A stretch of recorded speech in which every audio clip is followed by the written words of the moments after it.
এবছর দুর্গাপূজার ছুটি নিয়ে আসছে একের পর এক চমক। আবারও এলো বড় ঘোষণা।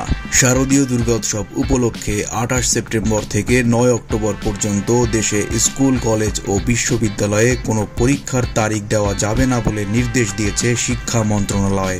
অতীতে দেখা গেছে দুর্গাপূজার মধ্যেও অনেক বিশ্ববিদ্যালয় এমনকি স্কুল কলেজেও পরীক্ষা থাকে, তাই সনাতন ধর্মের শিক্ষার্থীরা না পারে পরীক্ষায় মন দিতে, না পারে ঠিকমতো পূজার আনন্দ উপভোগ করতে। তাই এবছর এমন যুগান্তকারী সিদ্ধান্ত নিল অন্তর্বর্তী সরকার। এতে সনাতন ধর্মের শিক্ষার্থীরা বেশ উচ্ছ্বসিত।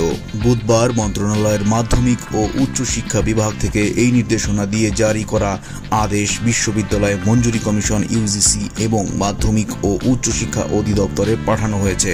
28 সেপ্টেম্বর থেকে 9 অক্টোবর পর্যন্ত দুর্গাপূজা সহ নানা ধরনের উৎসব রয়েছে, তাই সব মিলিয়ে 12 দিন অবকাশকালীন ছুটি অনুমোদন করা হয়। যথাযথ ভাবগাম্ভীর্যের সঙ্গে উৎসব উদযাপনের জন্য 12 দিন সব শিক্ষা প্রতিষ্ঠানে কোনো ক্লাস পরীক্ষা হবে না।